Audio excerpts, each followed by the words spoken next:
Lost Arkyves presents Whispers from the Deep, the Unsettling Rituals of the Sea. Imagine yourself a sailor, centuries ago. Your world is a wooden ship, a tiny speck on an endless, unforgiving ocean. The sea, a mistress of immense power, could bestow bountiful harvests or unleash unimaginable fury. And in the face of such raw, untamed force, what did these men do? They turned to ritual, to the arcane, to anything that might appease the gods of the waves and keep the shadows of misfortune at bay. These weren't your everyday superstitions, mind you. We're talking about deeply ingrained practices, passed down through generations, often bordering on the bizarre.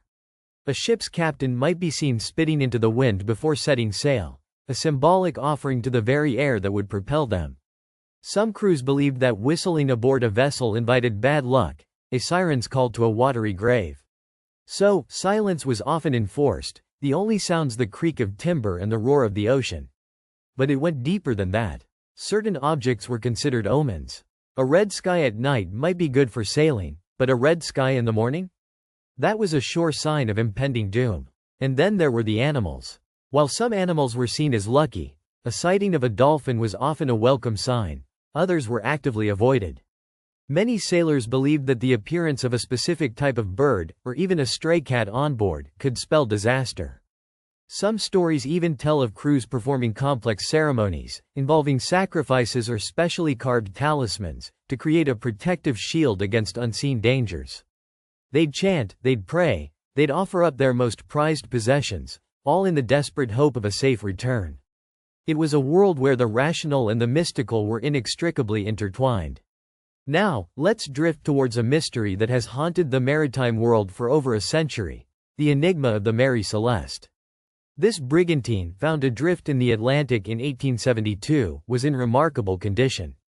Her sails were set, her cargo untouched, but her crew vanished without a trace. No signs of struggle, no indication of piratical attack, just an empty ship sailing on. When you consider the extraordinary lengths sailors went to avoid misfortune, the Mary Celeste's fate takes on an even more chilling dimension. Could the crew, in their isolation and facing some unseen terror, have succumbed to their own deeply held beliefs? Did some ritual go terribly wrong? Perhaps they were attempting a desperate rite to appease an angered sea spirit, a ceremony that, in their fear and desperation, spiraled out of control. Maybe they believed they were being actively cursed, and in their panic, they abandoned their ship for what they perceived as a greater, unseen danger. A danger they believed their rituals were meant to ward off but, tragically, amplified. The idea that a ship, so meticulously maintained, could be abandoned voluntarily by its crew, raises so many questions. Was it a collective delusion, a shared terror born from the isolation of the sea and fueled by generations of ingrained ritualistic fears?